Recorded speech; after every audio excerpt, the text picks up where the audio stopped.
Okay, welcome आप सभी का। और आज अपना नेक्स्ट टॉपिक रहेगा यूकैरियोट्स में रेप्लिकेशन है ना। प्रोकैरियोट्स का अपन ने डिस्कस कर लिया, यूकैरियोट्स का थोड़ा सा एडवांस है ना। बिल्कुल उसी प्रकार से अपन फॉलो करेंगे और एक एक करके सारी चीज़ों को देखते हैं। और सबसे पहले तो जैसे बात आती है कि ओरिजिन ऑफ रेप्लिकेशन कितने होते हैं, तो इसमें देखो दो चीज़ें आपको ध्यान देनी है कि यूकैरियोट्स में एक तो होते हैं नंबर ऑफ क्रोमोसोम्स। जैसे प्रोकैरियोट में तो एक ही डीएनए मॉलिक्यूल होता है, तो उसमें एक ही ओआरआई होता है। और दूसरी बात होती है कि each chromosome has several ORI. तो कहने का मतलब हो गया कि टोटल जो ओआरआई होंगे वो हर एक क्रोमोसोम पे कई सारे हैं, तो सारों पे खूब सारे होते हैं ना, कि एक ओआरआई का सिस्टम यहाँ नहीं होता है, यहाँ पे सेवरल ओआरआई का सिस्टम होता है। फिर मैंने आपको लास्ट बार ये भी बताया था कि अगर कई सारे ओआरआई होते हैं तो उनके स्टार्ट होने के दो ऑप्शन होते हैं। स्टार्ट होने का पहला ऑप्शन तो होता है कि सारे एक ही टाइम पे स्टार्ट हो,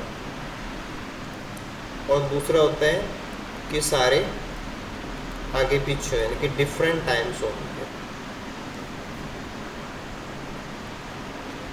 इसमें आपको ये लगाना होता है कि डीएनए पॉलीमरेज जब काम चालू कर देते हैं तो फिर जहाँ तक उनको रेप्लिकेशन करना है उतना वो करेंगे, ठीक है। उनकी एक स्पीड होती है, उस स्पीड से करेंगे। यानी कि ऐसा है कि आपने किसी गाड़ी को स्टार्ट करके छोड़ दिया तो उसकी फिक्स स्पीड है, वो उतनी स्पीड पे चलेगी, उसमें फिक्स फ्यूल है, उतनी दूर तक वो चलेगी, ठीक है। तो अगर आपने ए बी सी 3 पॉइंट है, तीनों पॉइंट पे 3 गाड़ियाँ एक साथ चालू करके छोड़ दी तो तीनों एक ही समय पे अपनी दूरी पूरी कर देंगी और ट्रैवलिंग पूरी हो जाएगी। अगर आपने पहले 1 नंबर गाड़ी को छोड़ा, फिर वो चल के अपनी जगह तक पहुँचेगी, फिर दूसरी को छोड़ा तो उसमें टाइम लगेगा।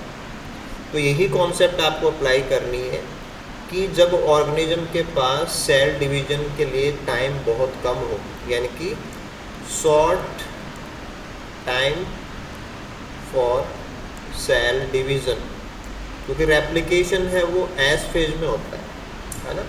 तो अगर सेल को फटाफट डिवाइड करना है तो सारे ओआरआई एक साथ चालू होते हैं। तो ये कंडीशन होती है अर्ली एम्ब्रियोनिक डेवलपमेंट।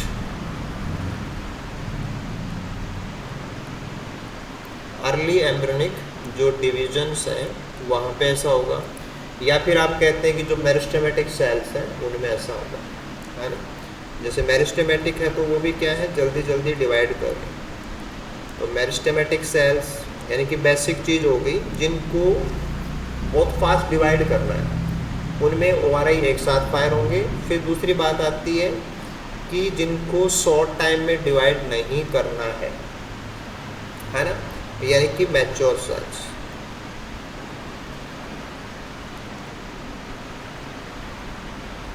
तो हमारी बॉडी की सभी सेल्स में जो डिवीज़न है वो एक स्पीड से नहीं होते, या हमारे लाइफ के अलग अलग फेजेस में डिवीज़न है उनका टाइम ड्यूरेशन अलग अलग होता है। तो अर्ली एम्ब्रियोनिक डिवीज़न बहुत फास्ट होते हैं, तो रेप्लिकेशन बहुत जल्दी कराना होता है, इसलिए सारे ओआरआई एक साथ फायर होते हैं। ये कॉन्सेप्ट होती है इसकी, ठीक है। अब आगे चलते हैं। आगे अपन को सबसे पहले बात करनी है कि यूकैरियोट्स में जो डीएनए पॉलीमरेज होते हैं वो प्रोकैरियोट्स से ज़्यादा होते हैं, यानी कि ऑलमोस्ट 40+ टाइप्स के हैं। 14 से ज़्यादा प्रकार के पॉलीमरेज होते हैं। बात वही है कि कुछ मैन रेप्लिकेटिव होंगे और कुछ रिपेयर वाले होंगे। नॉन रेप्लिकेटिव वालों को आप रिपेयर वाला बोल सकते हो, है ना। जैसे आपने प्रोकैरियोट्स में देखा था कि पॉलीमरेज 3rd मैन रेप्लिकेशन वाला है, 1st, 2nd, 3rd, 4th, 5 है ना, वो रिपेयर वाले थे। तो वही चीज़ यहाँ पे है कि पॉलीमरेज ज़्यादा प्रकार के, ये कॉन्सेप्ट इसलिए होती है क्योंकि प्रोकैरियोट सिंपल होते हैं, तो उनमें मशीनरी भी बहुत सिंपल होती है, उनमें वर्कर भी कम होता है। यूकैरियोट्स में जटिलताएँ हैं, तो वहाँ आपको पॉलीमरेज ज़्यादा प्रकार के मिलेंगे। अब कौन कौन से पॉलीमरेज हैं उनकी बात कर लेते हैं। देखो सबसे पहले आपको ध्यान देना है अल्फ़ा। तो अल्फ़ा को आप प्राइमेज भी बोलते हो। प्राइमेज का मतलब वही है कि ये प्राइमर को सिंथेसाइज करेगा, यानी कि जब रेप्लिकेशन करेंगे तो पहले प्राइमर बनता है ना, जो आरएनए और डीएनए का मिक्सअप होता है उसको अल्फ़ा बनाता है। ठीक है, इसके साथ में ये रिपेयर में भी काम आता है। तो मेन जो वर्क है वो प्राइमर है इसका। ठीक है, ऐसे दूसरा आता है डेल्टा। डेल्टा है वो मेन एंजाइम है, और आपको ध्यान देना है कि ये लीडिंग स्ट्रैंड जो होता है उस पर काम करता है, plus base excision repair, nucleotide excision repair, double strand break repair और मिसमैच रिपेयर, इन सब में भी काम करता है।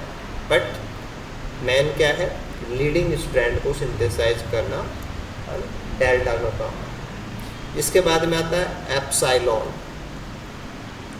एप्सिलॉन मेन काम करता है लैगिंग स्ट्रैंड के ऊपर। ठीक है, लैगिंग स्ट्रैंड के अलावा ये जो काम करता है वो ये वाले काम ये भी करता है। तो जैसे प्रोकैरियोट्स के अंदर पॉलीमरेज थर्ड मेन है, वैसे यहाँ पे है ना लीडिंग और लैगिंग वाला एक नहीं है, दो है। लीडिंग पे डेल्टा करता है और लैगिंग पे एप्सिलॉन करता है मेनली, है ना। ये चीज़ आपसे क्वेश्चन में पूछी जा सकती है कि लीडिंग स्ट्रैंड सिंथेसिस है वो डेल्टा करता है, लैगिंग स्ट्रैंड के लिए जो डेडिकेट एंजाइम है वो एप्सिलॉन होता है। ठीक है, ओके। इसके बाद में बात आती है गामा। गामा बहुत स्पेशल है क्योंकि ये माइटोकॉन्ड्रियल डीएनए के रेप्लिकेशन के लिए जिम्मेदार है। तो ये अपने आप में ही एक इम्पॉर्टेंट पॉइंट है, यूनिक पॉइंट है, जो आपसे क्वेश्चन में वैसे ही पूछा जाएगा। तो ये जो एंजाइम अपन ने ले लिए यहाँ तक, ये तो हो गए main replicative enzyme. These are main enzymes हैं, मेन रेप्लिकेटिव एंजाइम्स। ठीक है, अब इसमें ध्यान देना है कि गामा यूकेरियोट में तो है लेकिन माइटोकॉन्ड्रिया का स्पेशल है। बाकी अल्फा है वो कोई स्पेशल नहीं है, वो प्राइमर बनाने वाला है। स्पेशल एंजाइम तो दो ही हैं, डेल्टा लीडिंग और एप्सिलॉन लैगिंग। ठीक है, ये बात समझ में आ गई आपको। इसके बाद में अगले जो एंजाइम्स होंगे वो रिपेयर वाले एंजाइम्स हैं, जो डीएनए रिपेयर मैकेनिज्म के लिए काम करते हैं। तो उसमें देखो दो लेवल होते हैं, है ना। एक तो होता है हाई फाइडेलिटी रिपेयर, यानी कि ऐसे एंजाइम जो गलती को सुधारेंगे भी और सुधारते समय दोबारा गलती नहीं करेंगे, यानी कि जो भी सही न्यूक्लियोटाइड होना चाहिए वही लगाएंगे। उसको अपन बोलते हैं एरर फ्री रिपेयर। तो ये वाले जो काम करेंगे ना वो होगा एरर फ्री रिपेयर। तो जब रिपेयर करते समय कोई गलती नहीं हो रही है तो म्यूटेशंस नहीं होंगे, तो म्यूटाजेनिक नहीं होते हैं। ठीक है, आपको ध्यान देना है। एक तो एंजाइम होता है बीटा, ठीक है, ये काम करता है बेस एक्सीजन रिपेयर और डबल स्ट्रैंड ब्रेक रिपेयर। ठीक है, आगे जब अपन रिपेयर मैकेनिज्म पढ़ेंगे ना तो उसमें ये सारी मैकेनिज्म पढ़नी है अपन को कि कैसे होती है। एक होता है आपके पास एटा, और इसका फंक्शन होता है ट्रांसलेशन सिंथेसिस, और वो भी क्या, थायमिन थायमिन डाइमर। क्योंकि यूवी रेडिएशन से कैंसर म्यूटेशन होते हैं, इसलिए यूवी के क्वेश्चन होते हैं। और यूवी से जैसे ही थायमिन थायमिन डाइमर बनता है तो वहाँ म्यूटेशन ना हो, इसकी जिम्मेदारी इस एंजाइम की है, इसलिए आपके क्वेश्चन में ये पूछा जाता है। डीएनए पॉलीमरेज एटा। ठीक है, तो ये दो हो गए आपके पास हाई फाइडेलिटी रिपेयर एंजाइम।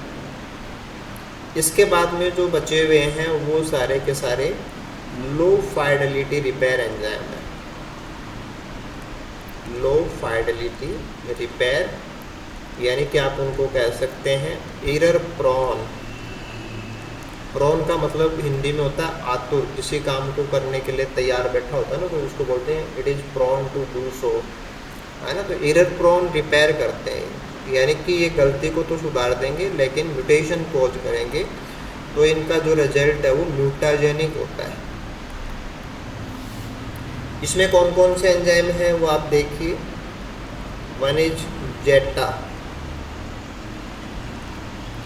तो इस जेटा का जो फंक्शन है वो है ट्रांसलेशन सिंथेसिस, लेकिन ये गलती करेगा, है ना, एटा जैसा काम नहीं करता है, ठीक है। ऐसे ही है थीटा, थीटा भी टीएलएस करता है, ठीक है। वन इज आयोटा, ये भी टीएलएस करता है, ठीक है। इस प्रकार से कप्पा, कप्पा भी क्या है कि टीएलएस करता है plus double strand break repair करता है, ठीक है। ऐसे आप ले सकते हैं डेल्टा, दिस इज टीएलएस, ठीक है। ऐसे ही है न्यू, तो न्यू भी करता है डबल स्ट्रैंड ब्रेक रिपेयर और non homologous and joining. Non homologous का मतलब दो ऐसे क्रोमोसोम जो आपस में होमोलोगस नहीं है उनके किनारों को आपस में चिपका देना, है ना, क्योंकि रेप्लिकेशन से पहले क्रोमोसोम्स हैं वो सारे होने चाहिए, कोई भी मिस नहीं होना चाहिए, तो उस चक्कर में क्या करता है जो भी मिला उसको चिपका देता है। ऐसे होता है न्यू, है ना, ये क्रॉस लिंकिंग रिपेयर करता है, कि आपस में जहाँ स्ट्रैंड फंसे हुए होते हैं ना उनको रिपेयर करने के काम आता है क्रॉस लिंकिंग रिपेयर। और ऐसे होता है एक REVT, जिसका काम होता है कि जो ए बेसिक साइट्स होती हैं, कि जहाँ पे बेस हट जाता है, उन ए बेसिक साइट्स के ऊपर इंसर्ट करता है साइटोसिन। तो अगर साइटोसिन हटा है, साइटोसिन ही लगा देता है तब तो कोई गलती नहीं है, लेकिन हर कहीं साइटोसिन लगाए तो गलती है, ठीक है। तो ये हमारे होंगे एरर प्रोन वाले। इसमें क्या होता है कि जैसे आयोटा जो है ये थायमिन थायमिन डाइमर के लिए स्पेसिफिक होता है, लेकिन ये गलती करता है, तो इसका कंपैरिजन है वो एटा से किया जाता है, और एटा है वो गलती नहीं करता है। तो आपके दिमाग में ये रहता है कि एटा और आयोटा दोनों ही थायमिन डाइमर रिपेयर करते हैं, बट एक गलती करने वाला है, एक गलती नहीं करने वाला है, तो इसलिए आपको ये दोनों चीज़ें ध्यान देंगे, ठीक है। तो आपसे जो क्वेश्चन पूछे जाते हैं यहाँ पे देखो, डेल्टा एप्सिलॉन आपको वैसे याद हो जाएगा, गामा पूछा जाता है ना, और एटा आता है, आयोटा आता है।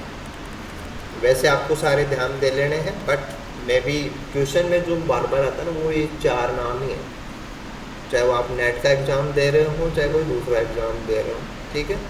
यानी कि आपको पढ़ना सारा है, बट स्ट्रेस इन 4 पॉइंट्स पे देना है कि ये 4 चीज़ आपको नहीं भूलनी है।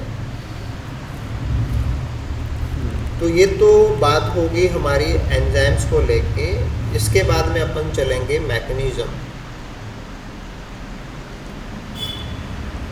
Mechanism of eukaryotic replication. Eukaryotic replication में स्टेप बाय स्टेप क्या है और आपको क्या ध्यान रखना है ना, यानी कि जो इतना बड़ा टॉपिक लगता है ना वो बस आपका आधे पेज के अंदर बिल्कुल क्लियर, ठीक है, ओके। इसमें देखो सबसे पहला पॉइंट आता है ना, पॉइंट टू पॉइंट चलते हैं। सबसे पहला पॉइंट ये आता है कि यूकैरियोटिक जो क्रोमोसोम है, क्योंकि डीएनए वो क्रोमोसोम फॉर्म में होता है, ठीक है, और वहाँ पे क्या होता है कि हिस्टोन्स जमा होते हैं। जैसे आपने कहा कि रेप्लिकेशन ओआरआई से चालू होगा, तो ओआरआई से चालू होने का मतलब ओआरआई खुला होना चाहिए, एक्सपोज, लेकिन वहाँ तो हिस्टोन होते हैं। तो सबसे पहला काम होता है हिस्टोन को आगे पीछे करना या हटाना, है ना। तो वहाँ आपके पास जो वर्ड आते हैं वो आते हैं क्रोमेटिन रीमॉडलिंग। एक सेकंड में थोड़ा बड़ा लिखता हूँ ना,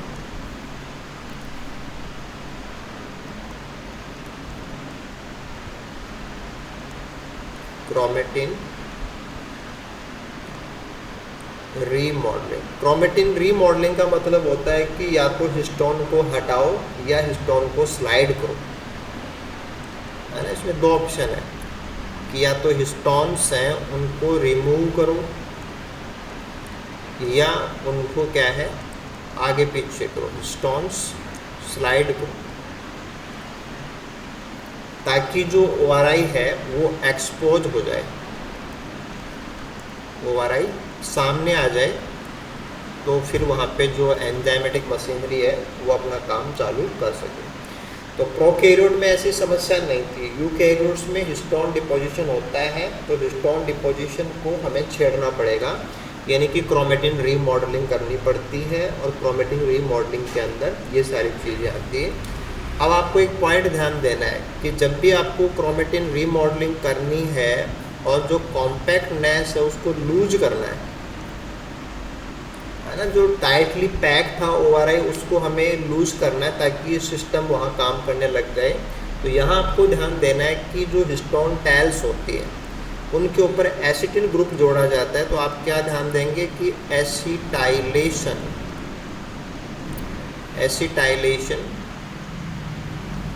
ऑफ हिस्टोन टैल। तो जो हिस्टोन प्रोटीन्स होती हैं उनकी टैल्स के ऊपर एसिटिल ग्रुप जोड़ा जाएगा, और हिस्टोन के ऊपर एसिटिल ग्रुप का जोड़ना लूजनिंग कोज करता है, यानी कि जो कॉम्पैक्टनेस होती है उसको गिराता है, कंडेंसेशन को हटाता है, डीकंडेंसेशन कोज करता है ना। सिंपली आप क्या कह सकते हो कि डीकंडेंसेशन कोज करता है। तो हिस्टोन एसिटाइलेशन इम्पॉर्टेंट है, अदरवाइज क्रोमेटिन रीमॉडलिंग नहीं हो सकती, ठीक है। इसके बाद में अगला पॉइंट आता है कि जैसे ही ORI एक्सपोज हो जाएंगे, है ना, जैसे ही ORI सामने आ जाएगा उसके बाद में नेक्स्ट होता है वहाँ पे कि कुछ प्रोटीन आकर के जुड़ती हैं और उनको बोलते हैं अपन ओरिजिन रिकॉग्निशन कॉम्प्लेक्स, ORC, यानी ओरिजिन रिकॉग्निशन कॉम्प्लेक्स। तो ओरिजिन रिकॉग्निशन कॉम्प्लेक्स बनता है, यानी कि ORC वहाँ डिपॉजिट होता है, ठीक है। ORC में क्या होता है कि ORC 1 से लेके 6 ये प्रोटीन्स होती हैं, ये आके जुड़ती हैं, यानी कि ORC अपने आप में गुच्छा है और वो भी एक हेक्सामेरिक प्रोटीन है, उसमें 6 पार्ट्स हैं, वो आकर के जुड़ती हैं। अब देखो ORC का जुड़ना और रेप्लिकेशन का चालू होना, इसमें एक अंतर होता है। जब यहाँ पे ओरिजिन के ऊपर ORC जुड़ता है तो इसको अपन बोलते हैं कि pre replication complex formation, pre RC formation. कि रेप्लिकेशन का इनिशिएशन होने से पहले एक प्री कॉम्प्लेक्स बनता है, और ये प्री कॉम्प्लेक्स जब एक्टिवेट होता है तो इनिशिएशन या रियल इनिशिएशन चालू होता है, उससे पहले इनिशिएशन चालू नहीं होता। अब यहाँ आपको ध्यान देना है ना, ये बहुत इम्पोर्टेंट चीज़ है आपके लिए। आप इसमें ध्यान देंगे कि recruit CDC6 and MCM helicase, कि यहाँ पे दो खास प्रोटीन है, एक तो होता है CDC6 और एक होता है MCM, ये भी यहाँ आकर के जुड़ेंगे, ठीक है। और फिर इनका जो जुड़ना है ये होता है वंस इन, चलो इसको तो लास्ट में एक साथ में आपको बता दूँगा, आप कंफ्यूज नहीं होंगे। दूसरा क्या होता है कि एक प्रोटीन है, वो है CTD1,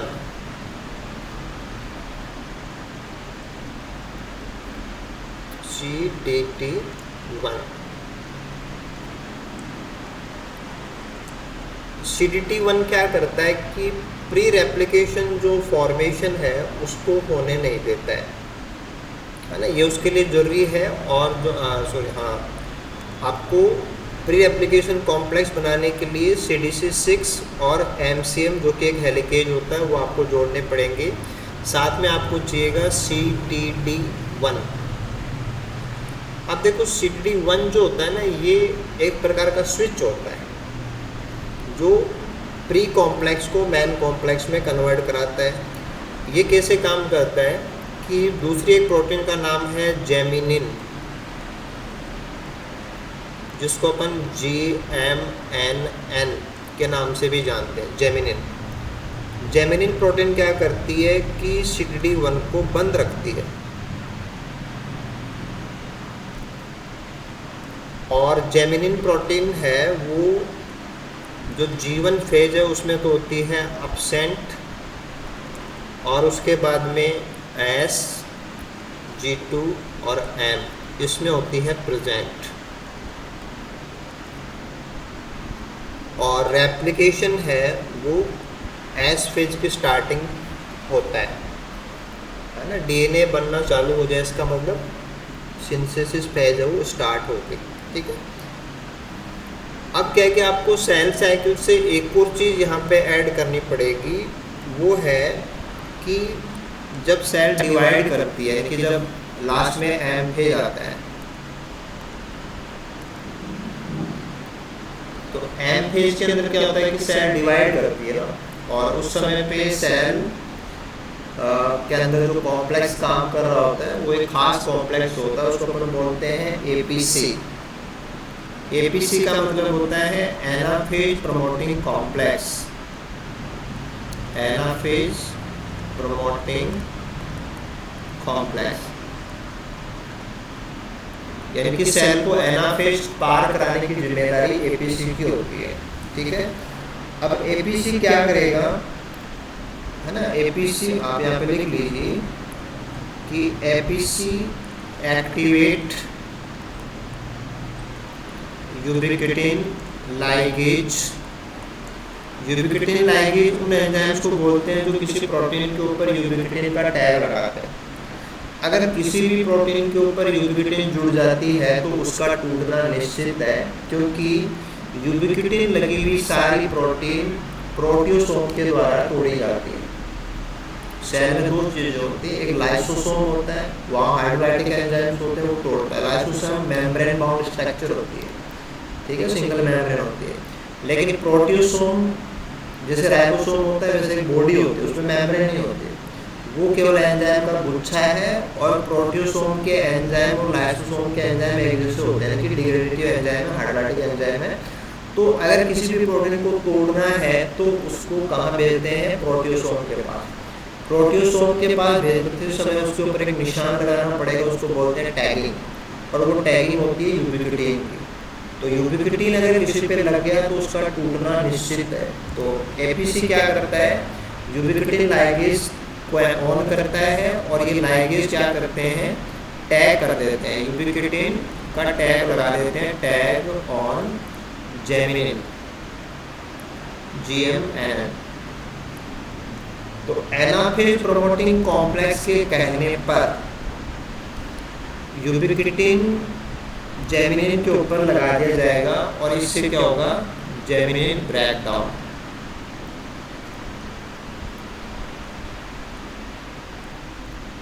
यानी कि जेमिनिन टूट जाएगा। अब जेमिनिन टूट जाएगा तो उसका नतीजा क्या निकलेगा कि CTD1 फ्री, और अब ये अपना काम कर सकता है।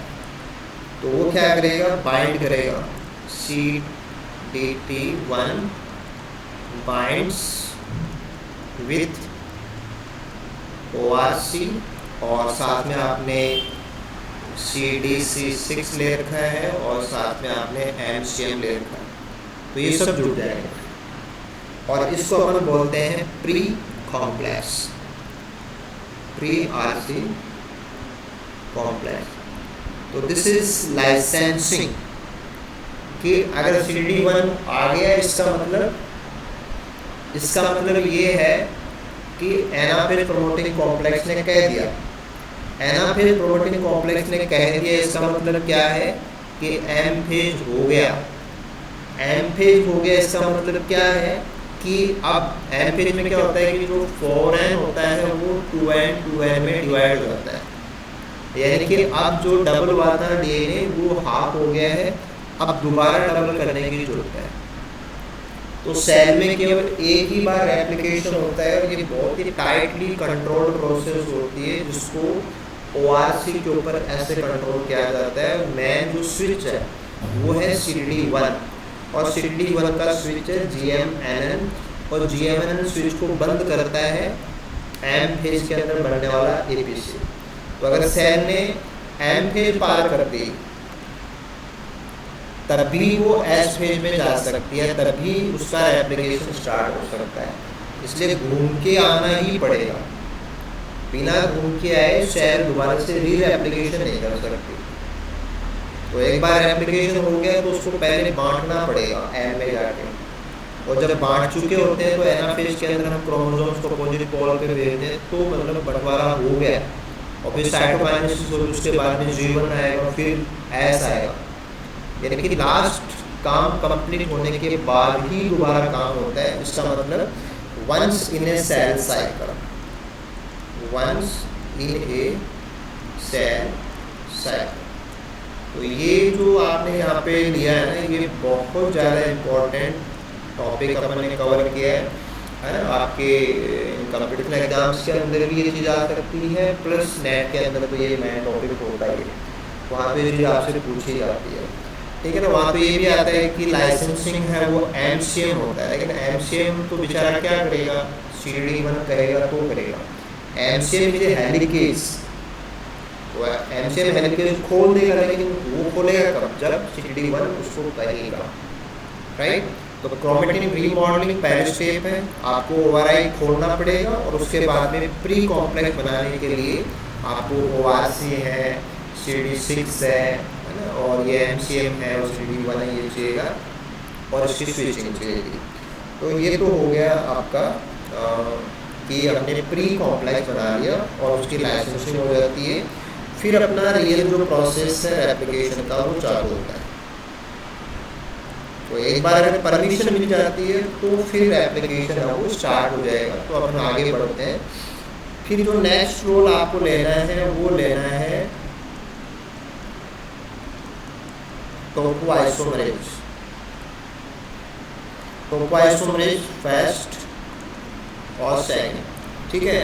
अब वही था कि जैसे आपने प्री कॉम्प्लेक्स चालू करा दिया तो वहाँ पे हेलिकेज है, हेलिकेज अनवाइंडिंग करेगा तो फॉर्क के दोनों साइड में सामने सुपर कोइल्स फोर होंगे। सुपर कोइल्स फोर होंगे तो उनको हटाना पड़ेगा, तो टोपोआइसोमरेज चाहिए। और टोपोआइसोमरेज दो प्रकार के होते हैं, type first, type second. Type first वाले जो होते हैं वो +-1 डेल एल के कोज करते हैं लिंकिंग नंबर में चेंज, और सेकंड वाले हैं वो +-2 डेल एल के कोज करते हैं, यानी कि लिंकिंग नंबर के अंदर +-1 या +-2, फर्स्ट वाले 1, सेकंड वाले 2, और फिर ये ATP यूज़ करते हैं। फर्स्ट वाले ATP यूज़ नहीं करते, ये हमने सुपर कोल्स पढ़ी थी, वहाँ पे बात अपनी हुई थी, ठीक है। तो टोपोआइसोमरेज का रोल आ जाएगा। अब जैसे ही स्ट्रैंड है वो सेपरेट हो गए, सुपर कोल्स हटाई जा रही हैं, तो स्ट्रैंड सिंगल स्ट्रैंड में कन्वर्ट हो गए। अब आपको क्या करना है कि सिंगल स्ट्रैंड को होल्ड करना पड़ेगा। तो सिंगल स्ट्रैंड को होल्ड करने के लिए जो प्रोटीन काम आती है वो है replication protein E। This is replication protein A, और प्रोकैरियोट में इसके बराबर की प्रोटीन का नाम था SSB, ठीक है ना। वहाँ SSB काम करता है, यहाँ पे RPA काम करता है। काम वही है, bind with single strand, bind with single strand DNA, ताकि वो दोबारा से रीएनिल ना हो, है ना। ये काम उनका होता है, ठीक है। इसके बाद में अगला जो काम आता है वो है कि जब आपने स्ट्रैंड खोल दिए, कोई सुपर कोई नहीं है, स्ट्रैंड आपके खुले हुए हैं, होल्ड हो रखे, तो प्राइमर बनना चालू होता है, ठीक है। और प्राइमर बनाने की जिम्मेदारी है वो होती है पॉलीमरेज अल्फा की। तो पॉलीमरेज अल्फा प्राइमर बनाएगा, ठीक है। मैसेज आपका वही है, लीडिंग स्ट्रैंड के ऊपर एक बार प्राइमर बनता है, लैगिंग के ऊपर आपको बार बार बनाने पड़ेंगे। दोनों फॉर्क के ऊपर ये कंडीशन अपोजिट होती है। है ना, जैसा आपने प्रोकैरियोट में समझा था। अब नेक्स्ट जो प्रोटीन यहाँ पे आएंगी कि एक बार जब आपने यहाँ पे प्राइमर बनाना चालू कर दिया तो अब एंजाइम को खिसकाना पड़ेगा, है ना। तो अब खिसकाने का सारा मशीनरी चाहिए, ठीक है। और कुछ देर बाद में प्राइमर बन जाएगा तो उसको हटाना पड़ेगा, फिर नए एंजाइम लगाने पड़ेंगे, तो वो मशीनरी चाहिए। तो उसमें क्या क्या आता है, उसमें देखो आपको ध्यान देना है कि स्लाइडिंग क्लैंप आता है। प्रोकैरियोट में स्लाइडिंग क्लैंप बीटा था, यहाँ पे स्लाइडिंग क्लैंप का नाम होता है पीसीएनए, प्रोलिफरेटिंग सेल न्यूक्लियर एंटीजन। यानी कि जो सेल बार बार डिवाइड कर रही होती है उसको हम प्रोलिफरेशन बोलते हैं। और जो सेल बार बार डिवाइड कर रही होती है उनमें एक खास प्रकार का जो प्रोटीन है वो बहुत ज़्यादा पाया गया, वहाँ से इसका नाम है प्रोलिफरेटिंग सेल न्यूक्लियर एंटीजन, पीसीएनए, ठीक है। तो स्लाइडिंग क्लैंप वहाँ बीटा, यहाँ पे पीसीएनए होता है, ठीक है। क्लैंप की जो लोडिंग करना होता है,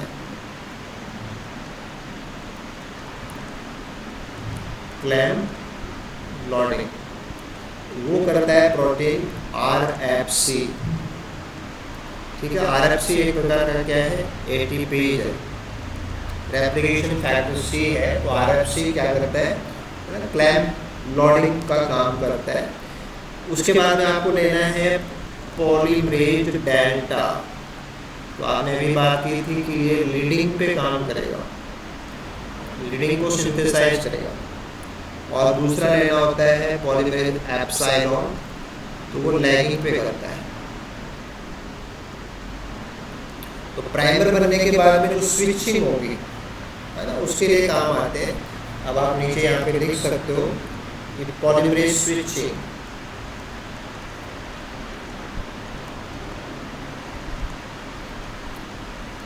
पॉलीमरेज स्विचिंग में क्या होगा कि अल्फा आउट और डेल्टा इन,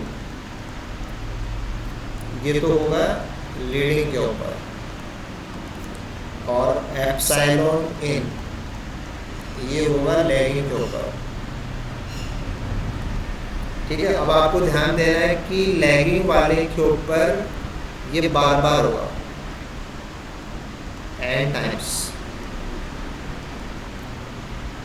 है ना। बार बार अल्फा लगेगा, बार बार एप्सिलॉन लगेगा, क्योंकि वहाँ पे ओका जैकेट बनाने पड़ेगा, फ्रैगमेंट बनेगा। लीडिंग के ऊपर एक बार होता है, लीडिंग के ऊपर एक बार प्राइमर लगाया, फिर आपको हटा के डेल्टा लगाना है। और अगर आगे कोई प्रॉब्लम आएगी तो फिर रिपेयर वाले आएंगे, वरना कोई प्रॉब्लम नहीं है तो पूरा काम एक साथ हो जाएगा, वहाँ कोई फ्रैगमेंट नहीं बनाना आपको, ठीक है। अब एक चीज़ आप इसमें और ऐड करें कि पीसीएनए यहाँ का मेन प्लेयर होता है। ये पीसीएनए यहाँ जैसे रेप्लिकेशन की सारी जिम्मेदारी तो निभा रहा है, बाकी और काम भी करता है। क्या क्या करता है, in translation synthesis. Translation synthesis का मतलब होता है कि मेन एंजाइम को आउट करना और रिपेयर वालों को इन करना। तो ये इसकी जिम्मेदारी है, रिपेयर में काम करता है। ऐसे ही डीएनए मिथाइलेशन,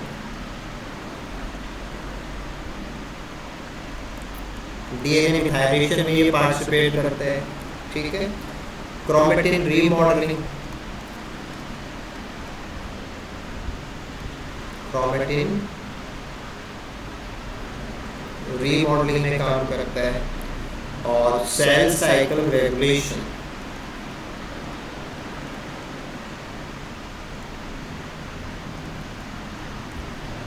तो पीसीएनए बहुत बड़ा वर्कर है। इधर जैसे पूरा क्लैंप संभालता है, स्विचिंग संभालता है, ठीक है, रिपेयर संभालता है, डीएनए मिथाइलेशन संभालता है, क्रोमेटिन रीमॉडलिंग संभालता है, और सेल साइकिल को भी संभालता है। तो पीसीएनए ज़्यादा इम्पोर्टेंट है। तो उसी प्रकार से आपको क्या है कि ध्यान देना है कि पीसीएनए यहाँ पे एक इम्पोर्टेंट प्रोटीन है। एप्लीकेशन की तो है ही है, एप्लीकेशन के अलावा भी है, एप्लीकेशन उसका यही काम है, इसके और भी काम है, ठीक है। तो देखो जब आप यहाँ तक पहुँच गए तो अब आपके पास क्या चल रहा है, आपके पास चल रहा है लीडिंग, है ना, कंटिन्यूस। और आपके पास चल रहा है लैगिंग, दैट इज डिसकंटिन्यूस, यानी कि वहाँ पे ओका जाके बन रहा है। ठीक है, तो फिर अगला मैटर आता है प्राइमर रिमूवल का, क्योंकि प्राइमर रिमूवल है वो लीडिंग पे तो एक बार करना आपको, लैगिंग पे आपको बार बार करना है। तो प्राइमर रिमूवल कैसे होता है, प्राइमर रिमूवल की मैकेनिज्म यूकैरियोट्स में क्या क्या है, ये भी बहुत ज़्यादा इम्पोर्टेंट टॉपिक है। छोटा सा एक टॉपिक है, जस्ट 3 लाइन का टॉपिक है, लेकिन इससे 4 नंबर के क्वेश्चन ऐड में आते हैं। तो जस्ट आपको 3 बातें ध्यान में देनी है। पहला ऑप्शन आपको ध्यान में देना है कि फ्लैप एंडोन्यूक्लियस 1, FEN1, इसको बोलते हैं अपन फ्लैप एंडोन्यूक्लियस 1। जैसे मान लो कि आप मार्केट से कोक का डब्बा ले लो ना, पेप्सी थम्स अप के वो डब्बे आते हैं, वो खोलते हो तो उस पर एक ढक्कन आता है, फ्लैप है। किसी चीज़ को ऐसे ढक्कन की तरह अपन ऊपर कर देते हैं, दिस इज कॉल्ड फ्लैप। जो ऊपर चिपकाया होता है ना उसको बोलते हैं अपन फ्लैप। ठीक है, तो फ्लैप की तरह हटाना होगा, तो फ्लैप एंडोन्यूक्लियस 1 और साथ में होता है RNase H। तो एक मैकेनिज्म तो ये है जिसमें फ्लैप एंडोन्यूक्लियस 1 और RNase H काम में आता है। तो फ्लैप एंडोन्यूक्लियस 1 क्या करेगा कि जो प्राइमर है उसको हटाता है, primer remove as a flap, क्योंकि प्राइमर डबल स्टैंडर्ड बताया हुआ है, चिपका हुआ है, तो उसको उखाड़ देगा, ऐसे उखाड़ के ऐसे जैसे पर्ची उतारते हैं और वैसे उतार देगा। फिर दूसरा काम आता है RNase का, तो ये क्या कर देगा, उसको डिग्रेड कर देगा, डिग्रेड द प्राइमर।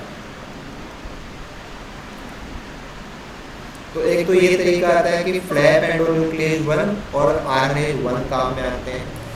दूसरा तरीका जो होता है वो होता है कि फ्लैप एंडोन्यूक्लियस 1 ओनली।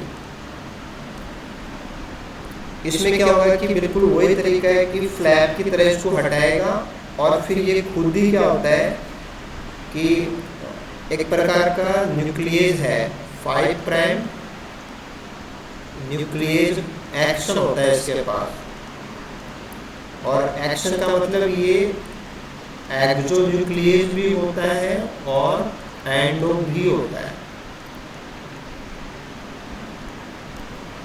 यानी कि उसको हटा भी सकता है और उसको खा भी सकता है। खाते समय ये किनारे से भी उसको कट कर सकता है, किनारे से भी उसको थोड़ा थोड़ा करके खराब कर देगा पूरे को, या बीच में से भी उसके टुकड़े कर सकता है।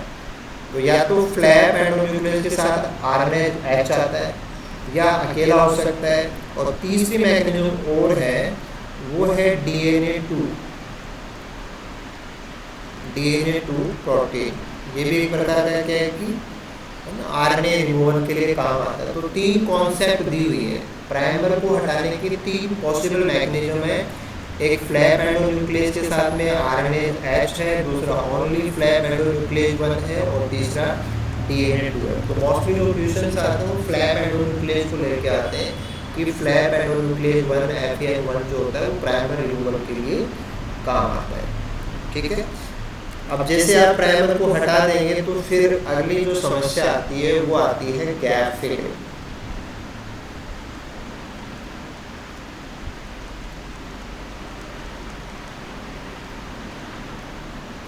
प्राइमर जितना जो गैप बना है उसको कौन भरेगा। ठीक है, तो इसमें जैसे आपने प्रोकैरियोट में समझा था वही स्ट्रक्चर है कि delta on leading and epsilon on lagging, क्योंकि एक के बाद में एक ORI है यहाँ पे लीनियर क्रोमोसोम है, तो पहले वाले का प्राइमर हटा तो पीछे से दूसरा है वो उसको बना के नहीं देगा। तो हटाने का काम ये नहीं कर सकता, हटाने का काम फ्लैप करेगा और भरने का काम लीडिंग पे लीडिंग वाला, लैगिंग पे लैगिंग वाला। ठीक है, इसमें भी कोई लॉजिक नहीं है। अगला आता है बाद में लाइगेज। तो ये आपको ध्यान देना है कि डीएनए लाइगेज फर्स्ट, यहाँ पे जो फॉस्फोडाइएस्टर बॉन्ड है उसकी सीलिंग करता है कि जब आपने प्राइमर वाली जगह पे प्राइमर बना दिया तो लास्ट न्यूक्लियोटाइड जो अभी इसने गैप फिलिंग में बनाया है और पहले से जो था उसके बीच में अभी फॉस्फोडाइएस्टर बॉन्ड नहीं है, वो डीएनए लाइगेज फर्स्ट बनाता है। तो ऐसे क्या है कि आप पूरा जो क्रोमोसोम है, लीनियर क्रोमोसोम, उसकी कॉपी करेंगे। वही है बबल बनना, फॉर्क बनना, दोनों साइड में चलना, लीडिंग, लैगिंग, सेमी डिसकंटिन्यूअस, जो प्रोकैरियोट पढ़ा है वही कॉन्सेप्ट यहाँ पे लीनियर के ऊपर जगह जगह चलेंगे, है ना। जो आपने वहाँ पढ़ा है वो वैसा है कि जैसे आपने क्रोमोसोम लिया तो हमारी प्रोसेस ऐसे जगह जगह पे चल रही है ना। वही फॉर्क है, इधर भी जा रहे हैं इधर भी जा रहे हैं। टर्मिनेशन वैसे ही है, दो फॉर्क आपस में जैसे मीट आउट करेंगे टर्मिनेशन हो जाएगा। इसमें केवल एक जगह पे समस्या आनी है, वो आनी है किनारों पे, क्योंकि किनारों पे फिर आगे से कोई नहीं आ रहा गैप भरने के लिए, तो वो प्रॉब्लम अलग है। वो प्रॉब्लम किनारों की प्रॉब्लम है, तो वो टीलोमरेज से पूछेंगे कि वो कैसे होता है।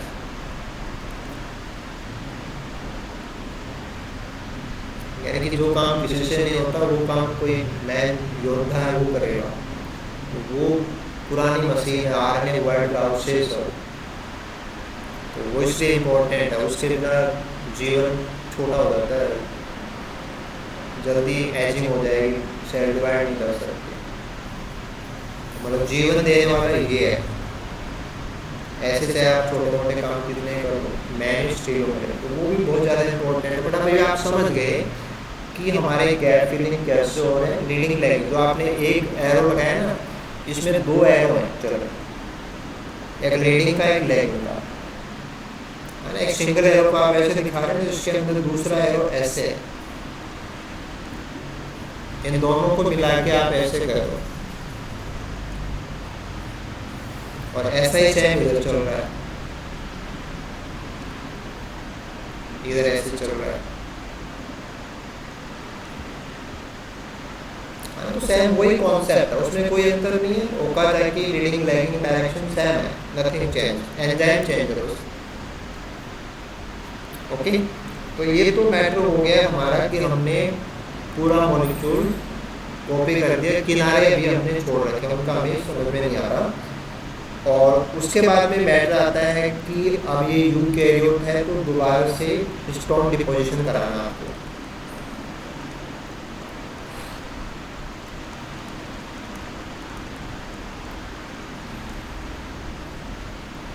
क्योंकि अभी ये नया बन गया है ना, सेमी कंजर्वेटिव तरीके से एक स्टैंड पुराना है एक नया है, बना दिया गया। अब स्टोन दोबारा से जोड़ेंगे तो वहाँ आपको कौन कौन सी प्रोटीन लेनी है वो देखना।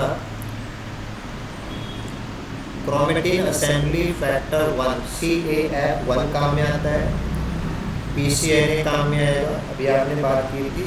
फिर सबसे पहले H3 और H4 आते हैं, उसके बाद में H2A और H2B आते हैं। तो ये चीज़ें भी आपको ध्यान देनी है, ये भी क्वेश्चन में पूछा जाता है कि हिस्टोन डिपोजिशन की जो सीक्वेंस होती है उसमें पहले H3 H4 आते हैं, फिर H2A और H2B आते हैं। तो नंबरिंग वाइज आएंगे गलत है, उससे मतलब नहीं है ना। H3 H4 डायमर के रूप में आएंगे, है ना। तो डायमर के दो फॉर्म आएंगे, तो टेट्रामर, फिर दूसरा टेट्रामर, तो फिर वो ऑक्टामर बनता है। ठीक है, ये हो जाएगा आपका हिस्टोन डिपोजिशन। और फिर इसमें एक चीज़ आप ऐड कर लीजिए, वो होता है कॉन्सेप्ट ऑफ रेप्लिकेशन फैक्ट्री।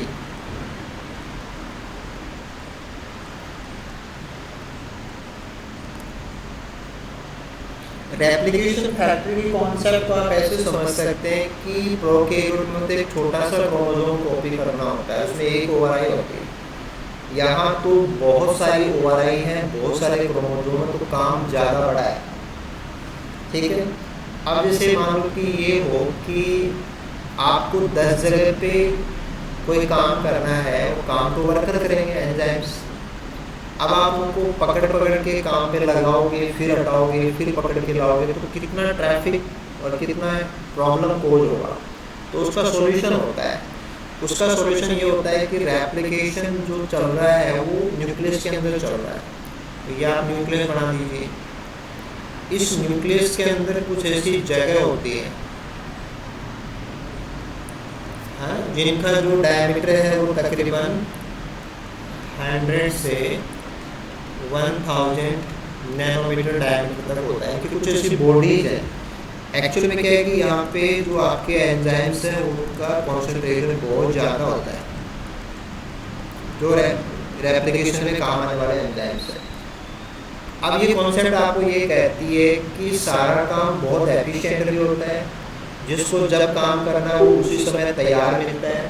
ऐसा इसलिए हो जाता है क्योंकि जो रेप्लिकेशन चल रहे हैं ना वो क्रोमोसोम इसमें से होके मूव करते रहते हैं।